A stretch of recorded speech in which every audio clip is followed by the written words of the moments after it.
But a lot of your aunties would, but your aunties would know a lot of the herbal oh, preparations and my things like my that. yes, they all knew the herbal remedies. Oh, wow. Oh, sure. It's important too. I think it's really important. I have a friend who's native.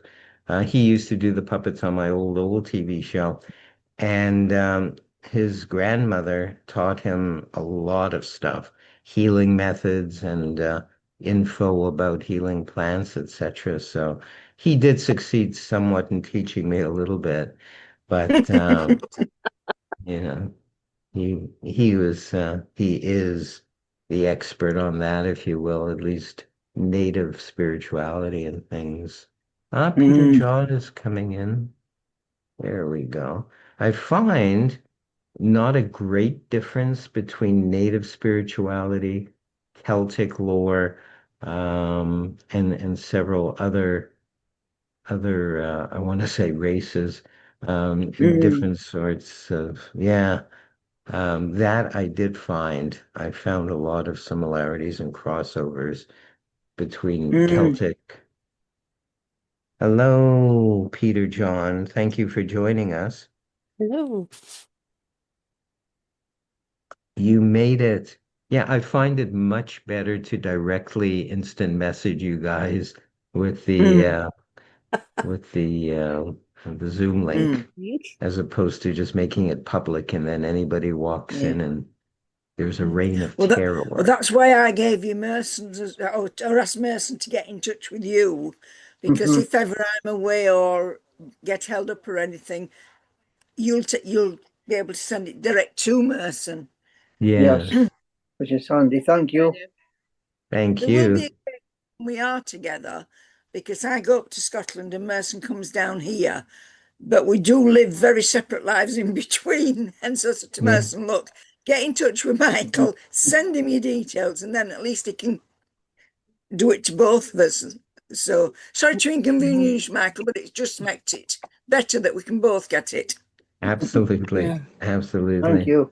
Mhm. And I heard from Tommy yesterday was his birthday. He may be Oh yeah. late. Someone is taking him out for, I guess it's lunch, Mhm. or supper or Mhm. something at I this mean, time of the day. So Yeah. was he it a may major be, birthday? Mm. it's Do we Tommy's know? birthday today. I think it was. Yesterday. I think he said Nope. I don't want to make him older than he said he was, but I think it was a major birthday. Every He's a birthday is. child. He's but a Ah, good on child, him. yeah. Mhm. It Well, was it, 64 or 65, one or Was the other. Yeah, Yeah. I think it was like a Hallmark birthday. Yeah. it was Merson's birthday yesterday, but he's not admitting it. Yes. Oh, well, happy Oh, birthday! Oh, well, Well, happy you did it. birthday. You yay. Uh-huh. It was lucky Friday, 13th of it was a Friday. Yeah, Lucky, right. lucky Friday for the me. 13th birthday. Yeah. Yeah, Hey, lucky for me. that was my grandfather's birthday also. And Mm, actually they always celebrated it on the 14th of June because we figure the year he was born was probably Friday the 13th, and the family's pretty mm. superstitious, and so they celebrated. Oh, he was born on the 14th. Yeah. So yeah. Well, I couldn't be superstitious because I had a twin. There was two Yeah. of it. Oh. I lost my twin is it 4 years ago. However, we just celebrated the 13th. Yeah. Oh, wow. Very nice. Well, belated happy birthday, Yes. Thank Yeah. you. Merton. 13th Absolutely. has always been a good date for me. Yeah. It's always Me been my too. lucky day. Friday the 13th Yeah. has always been my lucky day. Me But too. it's probably a matter of perspective. Yeah, Yep. lucky Yeah. for some, unlucky for others. Yeah. Yeah. Mm. And if somebody asks me to, select a Mhm. number that which card will be, I usually say 13. It's all Yeah. attitude. It's attitude. Yeah. If you It's believe, just I believe attitude. Mm, that, yeah. it's lucky, then it's lucky. If you think it's unlucky, then it's unlucky. Hello, Bill. Yeah. Thank you for joining us. No. You got Hi, my Bill. link, obviously. I think Micah was looking for it.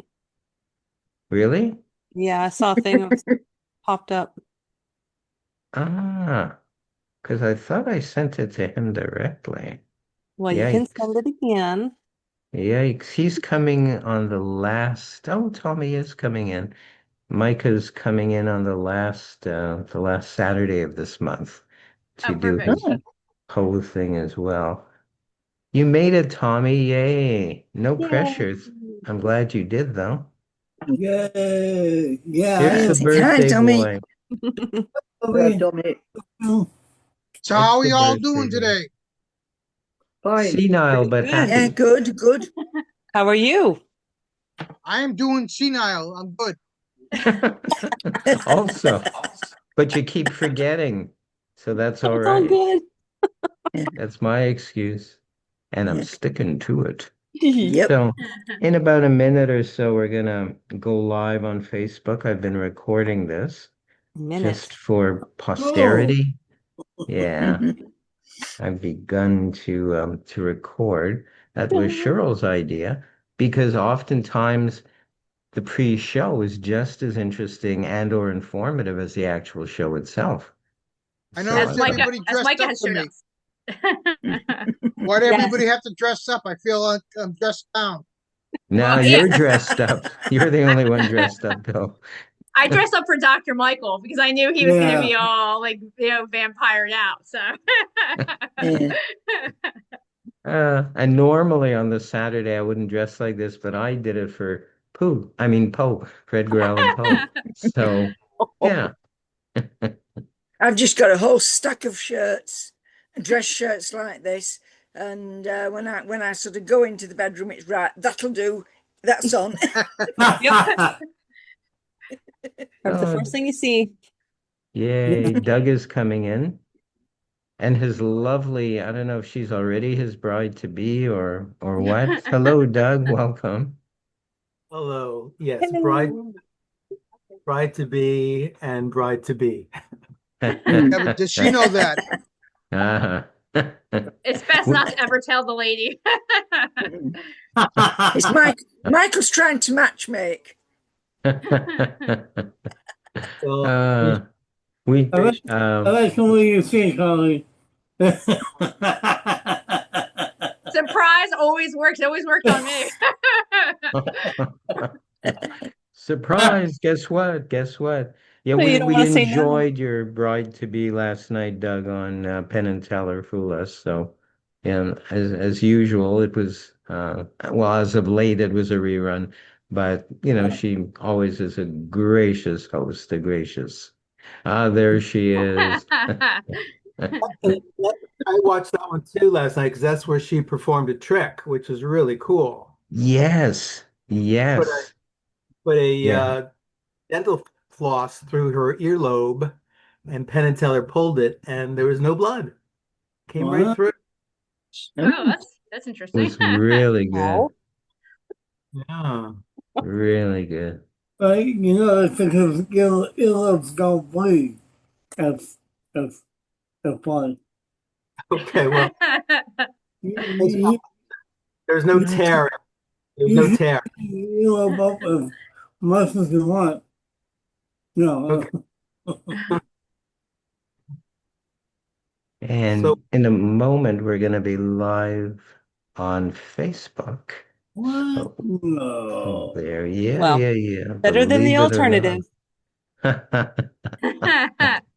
I love it. I love it. So I love the whole film is sort of a live television audience. I'm like, what else would they be? You know, Exactly. zombies. Exactly. Yeah. yeah, we're past the 13th, so The undead. Wouldn't they be the undead? Correct me if I'm wrong. Well, that's what a vampire would be too. They're not alive, they're Exactly. not dead. they're considered Yeah. Okay, Go I'm ahead, gonna Micah. send Makes sense, yes. Micah today's link, whether he wants it or not. No, I'm joshing. Well, what's Frankenstein considered then? Uh, that's a He's got good question. I he think has I a mean he's brain. alive. I mean he's alive, right? Used parts. Yeah, But I mean exactly. he's yeah. He's got a lot of them. Used parts. So he could actually talk to himself and no one should question him because he's made up of different things. That's a good way to That's look at right. it. I always wondered if he'd be talking to himself or what, or various body parts. His hand would answer him, or whatever. His foot might carry on a conversation with him. But that's Probably all. That's the all real weird. reason of putting your foot in your mouth. Do it too. For those of you who have joined us right live on Facebook, welcome. We're so glad you have. And we've got our very, very special guest in honor of One Man Poe at the Hollywood Fringe Festival in LA. We have one of my all-time favorite horror authors, Holly Knightley. How are you, Holly? Hi, thanks for having me on, guys. It's awesome to be here to talk about Poe. So thank you. Hey, yeah, and who else but you and a couple of your girlfriends next week will be on as well. But in the meantime, I think should we formally start the show, Cheryl? Yes, we shall. I think we should. Yeah, let's do that. You may remember me from my television shows in the 1980s and 90s, and now I host two regularly live-streamed virtual magic shows. One is a showcase for some of the greatest magicians in the world, and the other is a talk show featuring some of the most inspiring conjurers of our times. Welcome now to Magical People.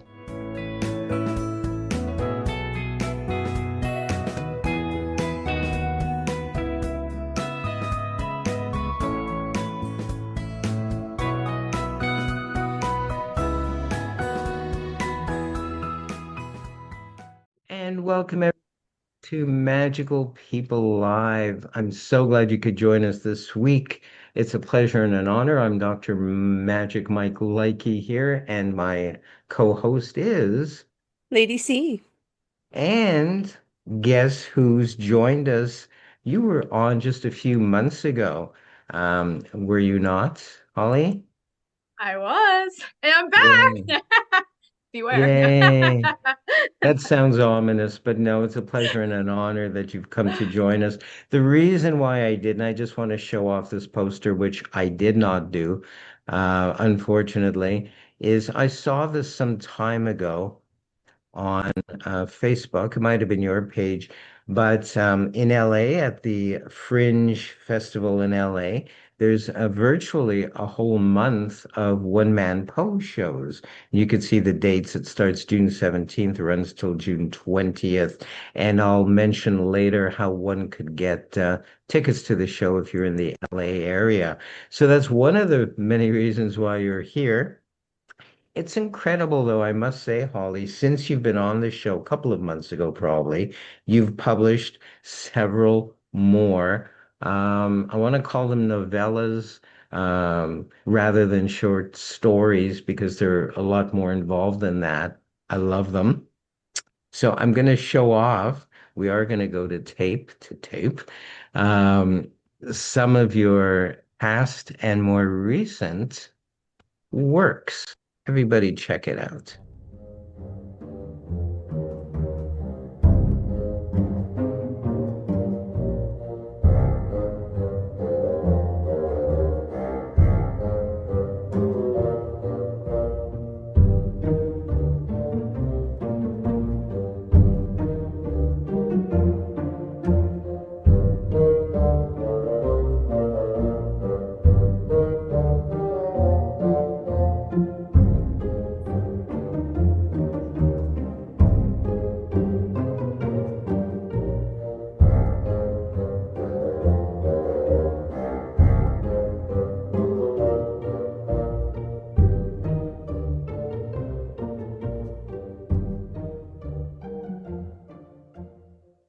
And there we go. I could be wrong, but I think Kismet Thread is one of your more recent ones. Um, is it not? Well, actually, it actually officially comes out tomorrow. So I did have some early reviews from what we call ARC readers, or they get the copy early, advanced copy readers.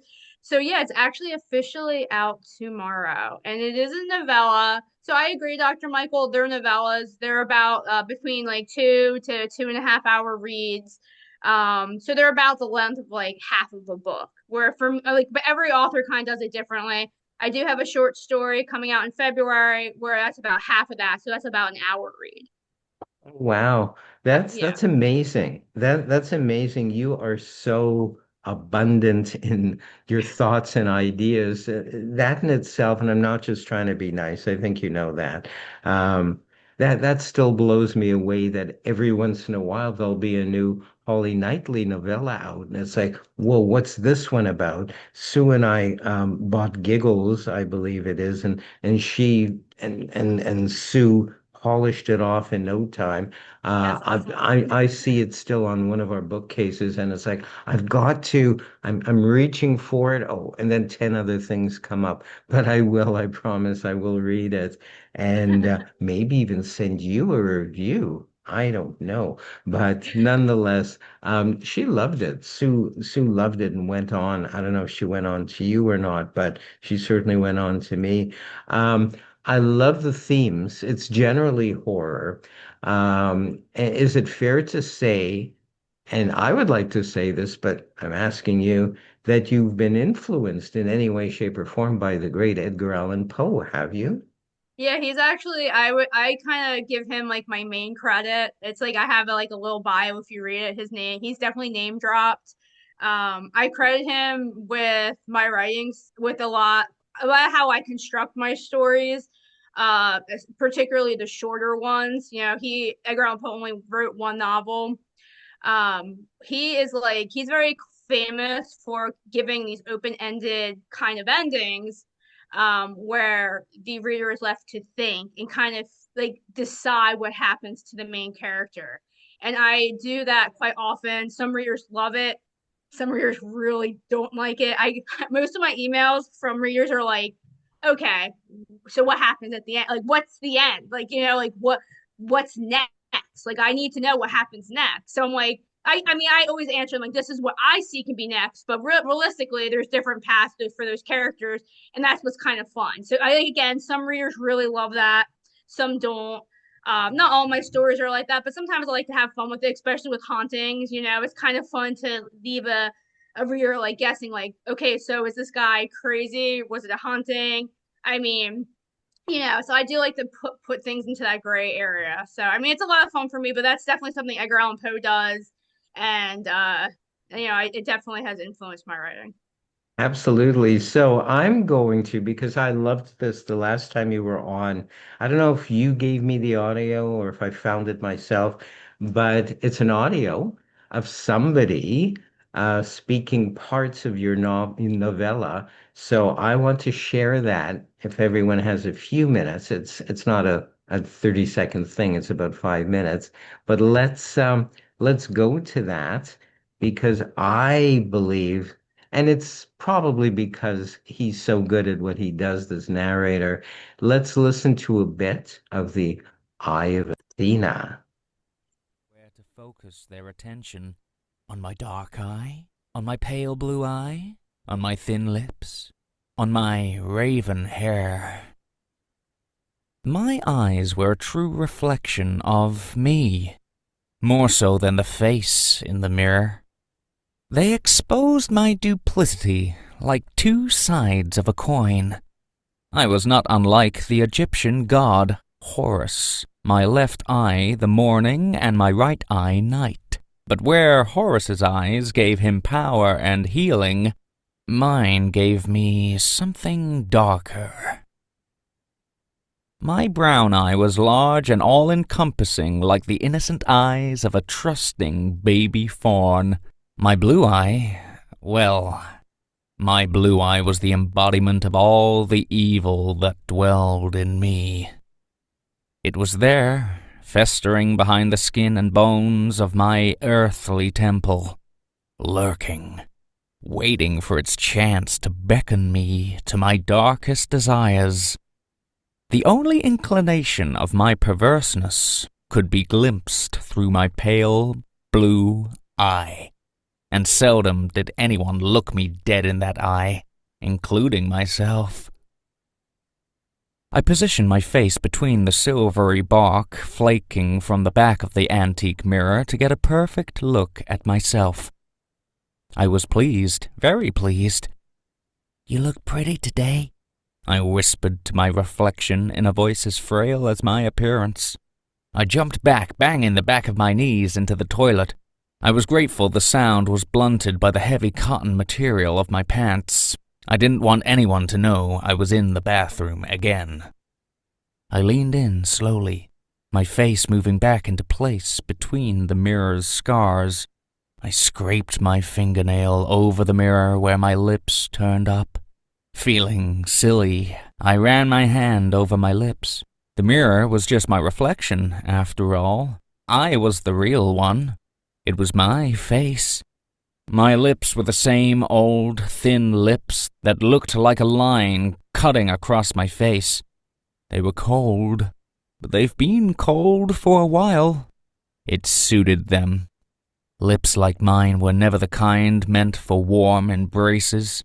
My lips were the kind for listening. Only the tight-lipped made good listeners, and I was always listening. I gazed at my reflection half in awe and half in frustration. Why did the lips in the mirror turn up like that? Like they knew a secret. I watched them press together as if to speak to me. I leaned my ear toward the mirror. I heard a voice. It was soft and fragile, as if seldom used. I couldn't discern what the voice said, just that it spoke. I was not surprised tears welled in my eyes. Despite not understanding the voice, it understood me.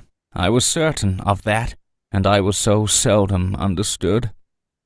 My nails dug into the blue velvet lining on the back of the mirror as I clutched it with both hands.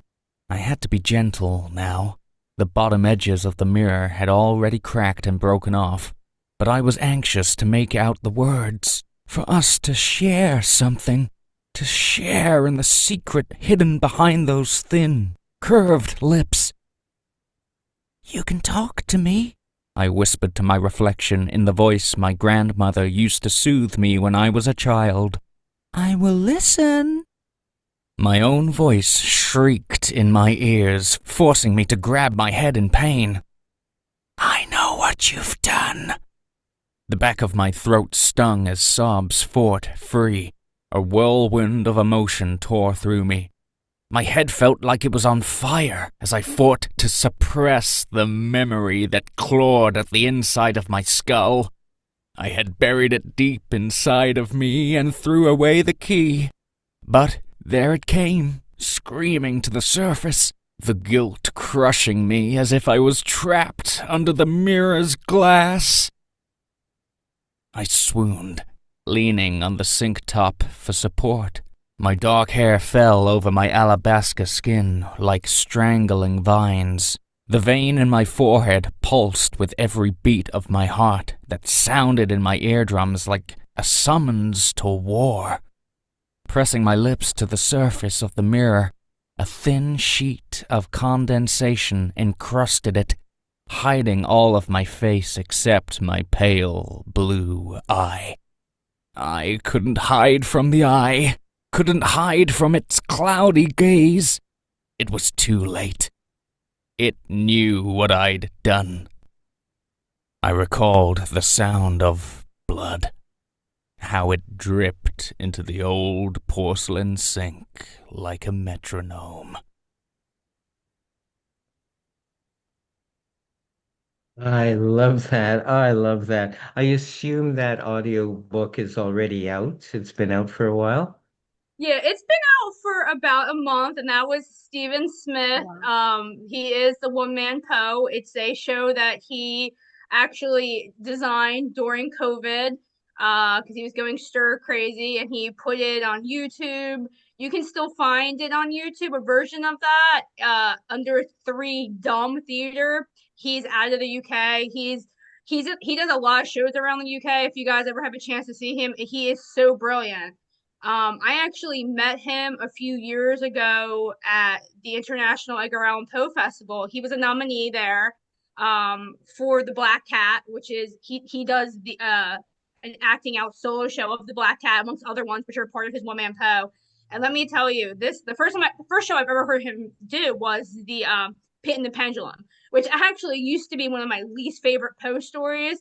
But after I heard him like act it out, it's actually one of my favorites now, which says a lot. Like, I mean, he presented it in a way that's like I just never really saw that in the story. I mean, like he's like sweating. I mean, during his performances, I mean, you can actually feel it's like a palpable energy when he's acting. This guy is like elite. He is so amazing. What you got was like just a glimpse. That narration was like a part of chapter one. Obviously, the main character is dealing with a lot of stuff. He just got back from an insane asylum, and he has a lot on his plate in that book. That main character, which is a play obviously on the Telltale Heart. Most of us are familiar with that story where the old man has the pale blue eye. But in Eye of Athena, my idea is that this young man actually has this eye, and this eye is actually the gateway into seeing into like a world that we can't see, like he can see ghosts and hear them and talk to them. So it's really his gateway into the unseen world, and everybody thinks he's crazy, and they lock him up because he perceives things that other people can't perceive. So it's actually there's a lot of trauma in that story. The main character's name is Ken doll, which we were talking earlier about puns, which is a pun on a Ken doll like, that you would play with, because throughout his life everyone kind of toys around with him and plays with him. And at some point the character, snaps. He just can't take anymore. Like you can only be pushed, you can only be played with so much. I love puns. There's a lot of like silly goofiness like in my books. Giggles is a good example of that. The main character is so over the top. A lot of his lines he says are just pure funny. But yeah, Stephen Smith, he's coming to California for the first time. So if you guys are in the area, I know some of you guys are. Like if you've never seen him, trust me, like he's worth the drive. Like if I know he's here, like I will drive to see him in Baltimore for his additional shows that he'll do sometimes after the festival is over. Because he's just so good. I think he's made a lot of people who maybe were like casual Poe fans really look at him in a different light. He's truly, truly amazing actor. And actually, Eye of Athena was his first ever audiobook. So that was kind of like a fun thing for me because, I'm a huge fan of him. And, I just kind of like mentioned it casually to him. And he was like, "Oh, are you being serious?" I'm like, "Yeah, are you being serious?" So that's how that kind of came about. Brilliant. What a perfect mesh, a perfect coming together of your work and his voice. And you're right, his energy is palpable even in Yeah, this medium of Zoom. You could feel it. You could feel a terror and a number of other things, the madness as well. Very, very, very absolutely. exciting. Yeah. I'm gonna turn this over for a bit until she gets fed up to Lady C, to Cheryl. I just know you're bursting with questions for Holly. I do have some. Now, are any of the characters in your stories, I mean, I'm not literally, but is there any part of, say, friends or family that are put into any of your characters? Oh, okay. I probably shouldn't admit this. That's a great question, but I shouldn't admit this. You'll hear a lot of authors say. I know we have other authors here in the room. Because I know Micah also writes fiction, but like I would think you always put a little bit of yourself into things. Like I feel like for myself, like I wear like 1,000 different faces. So most of the characters in some respect are me. Maybe more so because like the Kismet thread, I gave the girl my actual old job before I became a writer. So I know like when my mom was reading, she's like, "Is this story about you?" I was like, "No, mom, I just needed to give her that job because it kind of fell into the plot." But no, she's not me. But they all have my personality traits for sure. Um, I don't. I say like certain scenarios are influenced by people, but I have a very very small friend group, which I'm sure you guys can imagine why.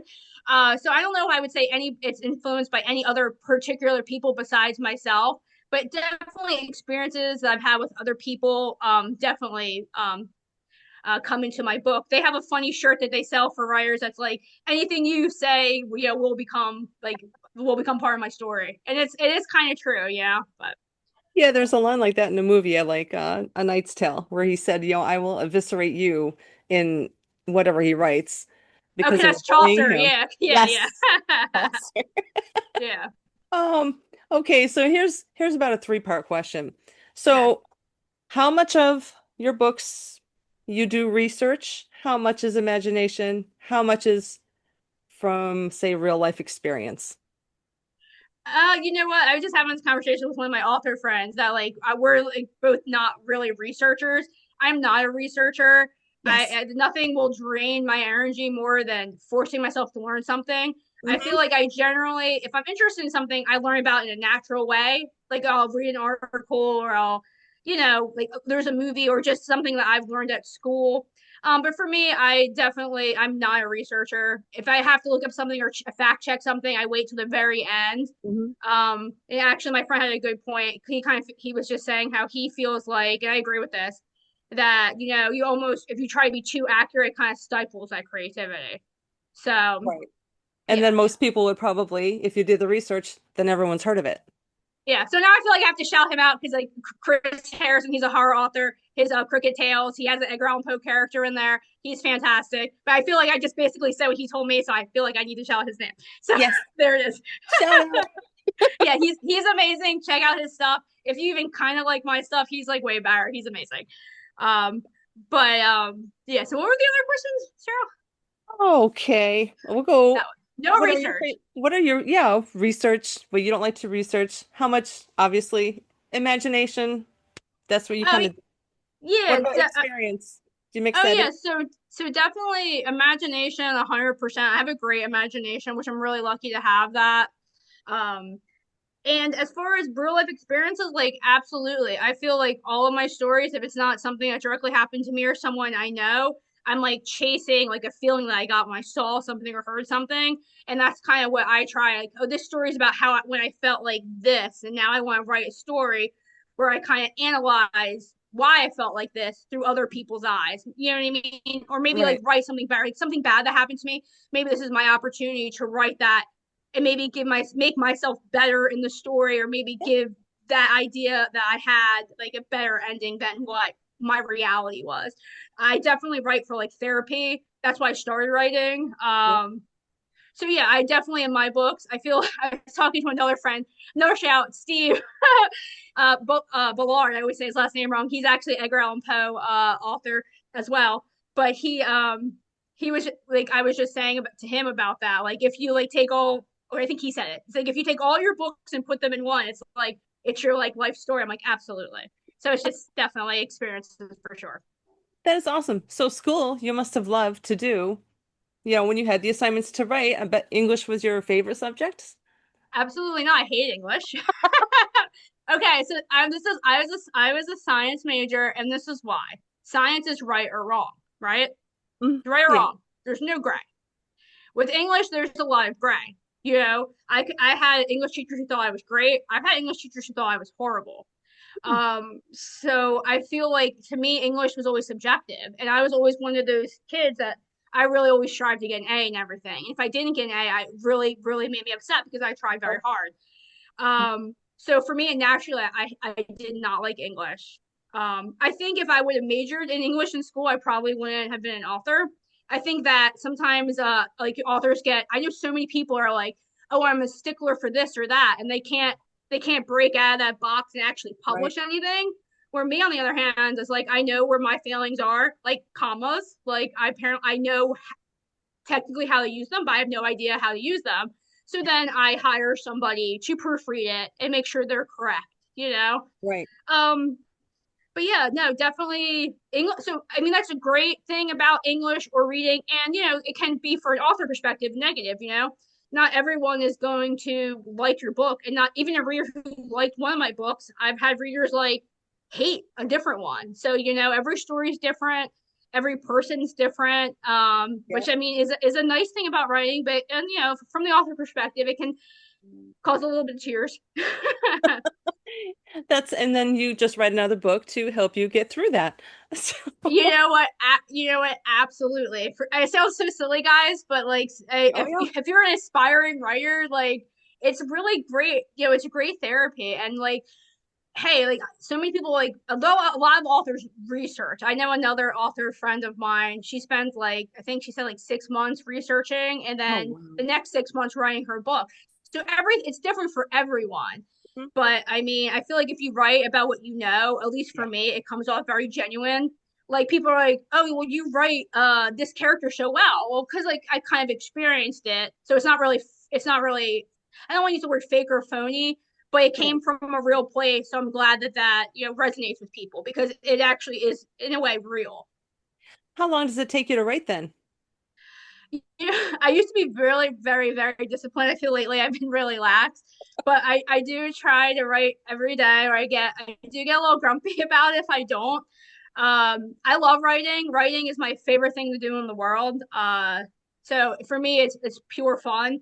Um, so I write pretty quickly. Writing is my full-time job. Oh, wow. So that's why I'm able to write as much as I do. I generally do try to get like between I, but I want to say between 4 to 6 different things out a year, depending on like the Yeah. length is different. It's kind of whatever the idea that sparks me at the moment because I'm very like moody. So I have like several different projects going on right now at the same time. But yeah, I try to put in a work day. I try to give it an 8 hour day Oh, wow. minimum. If not, when my like if I'm by myself or my husband's not here, I will definitely put in more time because I there is nothing else, right? At the end of the Right. day, there's me and there's my books, my fur babies, and I mean that's Yep. really it. So I mean it's kind of sad, but that's my reality. It's not sad at all. Okay. Now I was asked to ask you, what are your favorite tropes? Okay, so I've been playing with this a lot lately. Fated lovers in a horror perspective, like under the horror umbrella. In Yes. Destiny, I always like the warning. I call it warning ignored. Like how often like you're watching anything and you don't do that or don't go there. And so I love like that. I love when someone ignores something. That's always a lot of fun. Um, yeah, that's probably and I do like coming of age. A Mm. lot of my books are the main character tends to be younger. I think Giggles is probably my one of my older characters. He had his son in that, so he was like he was a grown man. Well, he's actually a man baby in the book, but he's a grown Yeah. man per se. We'll let him have that. But yeah, I think what other ones do I really like? I do a lot of trauma bonding with my characters as well. Yeah. Those are actually kind of fun. Watching it or reading it. Yeah, I Oh, mean, it makes them relatable, right? Because at the end of the day, it doesn't matter how good your story is if you don't care about the characters, then yeah. what the story's just not going to be long lasting. Especially with a novella, like you only have so much time to impress a reader. Like Yeah. if you get, I mean, realistically, you get chapter one, right? For most readers. Yeah. Everybody's time is valuable. If you don't have something that's clicking with them with chapter one, most of them are not going to you know, go on and read the rest of I, the book. I always did like the first two paragraphs. If I was looking at a book, I'm like, if I'm not interested in the first two paragraphs, that's it. I know. Yeah. I'm like And then trying. go. It's like the Charles Dickens things with like Charles Dickens is like amazing with his line ones being these epic like I've tried so hard to do like these really good line ones and I'm like yeah okay by line three you're like okay this is kind of interesting. I can't line one is like insanely hard but yeah ideally you try to get line one like hook 'em by line one is the ideal right. When you get sucked in, it's like, okay, well now I gotta buy it. But it's Yeah like, like I yeah, have to know. yeah. Now I'm invested, and Yes that's right. that. Oh my gosh. Yeah. So now, what are your pet peeves of character personalities? Well I mean like I actually try to give a character a pet peeve essentially, right? Because I think it makes it like them Real. relatable and real, right? So Yep. usually with my characters, I'll give them some sort of like the Kismet thread. Like I pull on my ear a lot. It's just something I do when I'm thinking, and I gave that little kind almost like this little glitch to my one character in there, And then other people like, oh, I don't like when you do this. I mean, it just makes the character really real.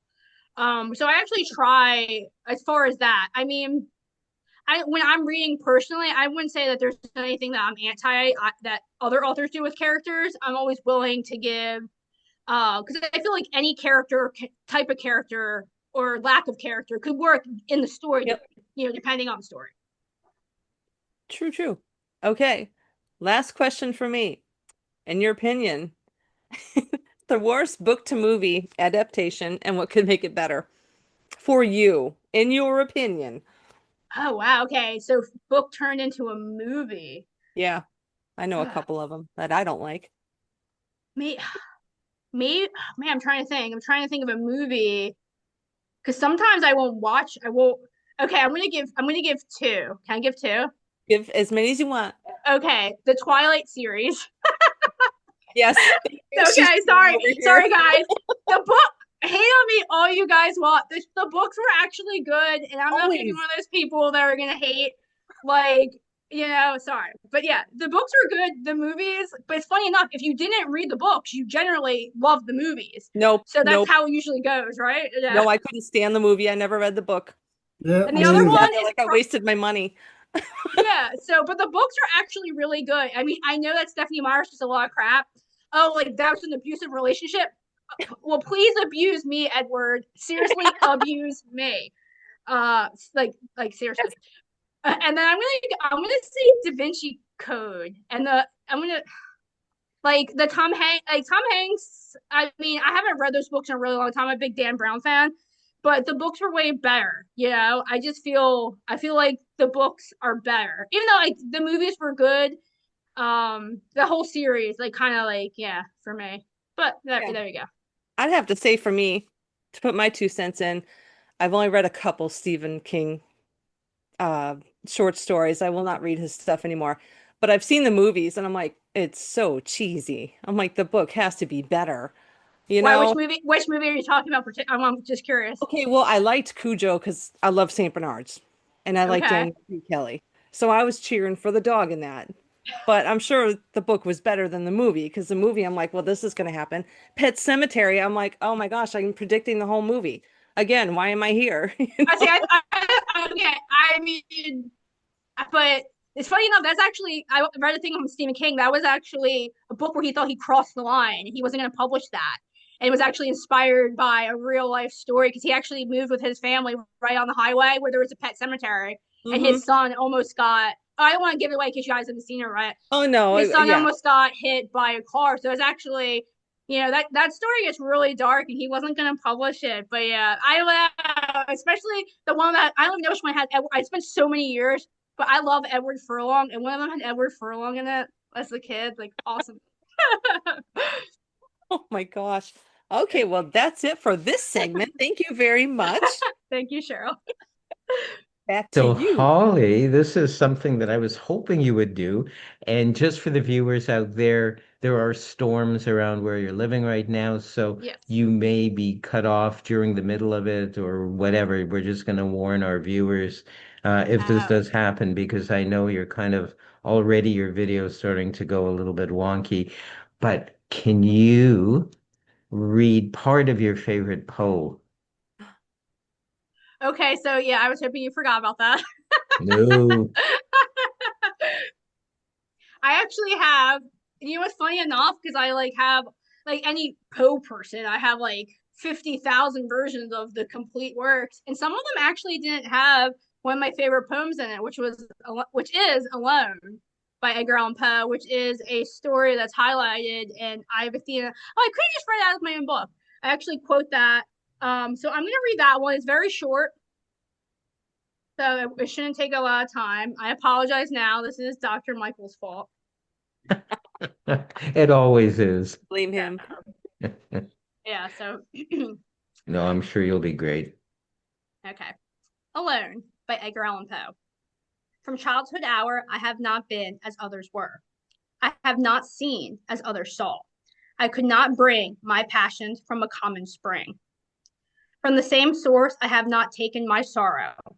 I could not awaken my heart to joy at the same tone. And all I loved alone. Then, in my childhood, in the dawn of a most stormy life, withdrawn from every breath of good and ill, the mystery which binds me still, from the torrent or the fountain, from the red cliff of the mountain, from the sun that round me rolled in the autumn tint of gold, from the lightning in the sky as it passed me flying by, from the thunder and the storm, in the cloud that took the form when the rest of heaven was blue, of a demon in my view. Yeah. Wow. Whoa. I got yeah, so sorry. Like I No, no, no, no, no. Don't sorry, but apologize. That's it's like great, right? I mean, it's such a beautiful it's such a beautiful poem. I personally, I'm sure a lot of us can relate to that at least at one point in our lives about feeling like maybe that you were different, maybe like and maybe even like you had something kind of dark, like a demon in your view, and maybe you were trying to get to heaven or have I guess good, Oh, it trying to was get to the goodness. awesome, Holly. You're far too self-critical. It was awesome. Um, let's say folks want to contact you for any reason. I know you're all over social media, but let's share that with everybody. How can people find Holly Knightley on well, on your socials? Yeah, I try to keep it easy. It's Holly Knightley. I'm on just about every platform. TikTok, I haven't posted forever. I'm generally on Instagram. I do also have a Facebook page. I think that's it. Oh yeah, X or Twitter. I'm on there, but again, like I'm barely on there, but it's there. Yeah, Awesome, just Holly Knightley. awesome. We will look forward to your next work, your next, I was going to call it an extravaganza. We'll look forward to your next horror work. And I can't thank you enough for taking the time to be on this week's show. Muchly appreciated. Next week, we're going to have a couple of your friends, thanks to you, an author friend of yours or two. Yeah, And Carmen and Jeannie from the 6 Degrees of the Edgar Allan Poe podcast. Micah and I know them very well, so yeah. awesome. And on our last Saturday of this month to wrap it up, Micah will be on Awesome. to do a reading. Hopefully, we'll impose on him to do that. He's great. He's a friend of all the shows of the Open Mic Magic Theater, this Absolutely. show, and my Friday Night Wizard Emporium. So thank you so much once again, Thank you. Holly Knightley, for gracing our virtual stage. And we'll speak to you really soon. Thank you, Dr. Michael. Thank you, Cheryl. Thank And you. Thank Michaela. you. Thank you Yep. guys. Thank you. There we go. Oh, what a wonderful guest. She's one of my, and I've got a lot of favorite guests, but she certainly is one of them. Did you enjoy her, Cheryl? Yes, she is awesome. She is. I gotta look up her She books. She certainly is awesome.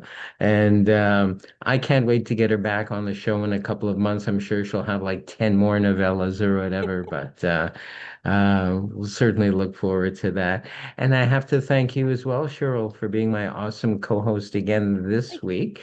And we're going to do, if all goes well, on Wednesday, Open Mic Magic Theater. That's going to be Yes. fun. It will be awesome as always. Yay. For those of you who have not attended, look it up on Facebook, Open Mic Magic Theater, and be part of the audience. Or if you're a magician or a performer, contact Kevin Peel or Rubina, the Enchantress, to perhaps go on that show. Thanks once again, Cheryl. We'll see you soon. Thank you. See you later. Alligator. And there we go. Once again, I want to remind all of you that this month it's the One Man Poe, June 17th to June 20th at the Hollywood Fringe Festival in LA. For tickets to the LA shows, just go here, Hollywood Fringe, all one word, .org/project/11442. And I'm sure you'll enjoy what goes on there from June 17th to June 20th. Catch me as well this Wednesday on the Open Mic Magic Theater. Look it up on Facebook. It'll be on 1 p.m. LA time, 4 p.m. New York time, 9 p.m. UK time. And tickets are always free. So we'll hope to see. We have a lot of members from there in our audience. The birthday boy, Tommy Burnett, for one. I think Rabina's here, Kevin, Ian Fenn, who's a friend of all the shows. We love and appreciate you all. And the first Friday of every month, we do my Friday Night Wizard Emporium with many of the same great magicians that you're familiar with. A special shout out to Tommy Burnett, who informs me that his tome Beneath the Surface is out now. And I'm quoting him, real methods, real meanings, real impact. If you're a mentalist or bizarrist or a mystery entertainer or magician, just generally, that is a must have. There's, I think, close to 400, certainly over 300 pages worth of crucial. I'm not just saying that because he's a buddy of mine. I really mean it. It's an amazing book. You must have that at least in your library. And you can get it from magictaboo.com. Go there and peruse some of his other awesome products as well. Want to remind all of you as well, I'm having a contest to win my book Psyched. It's the third in the series. And how do you enter? It's free. Just go to my website, Magic. Yes, it's free, Tommy. Magic Mike Likey, all one word, Magick, magicmikelikey.com. Contests. Go to the contest page. It's going to run until about August, so you got plenty of time. Just answer a couple of questions. You'll be entered to win. And I think I've spoken everybody's ear off. I want to thank all of you once again for joining me this day. Tommy's fallen asleep, and we'll look forward to seeing you guys next week. Thank you so much. We'll see you all really soon.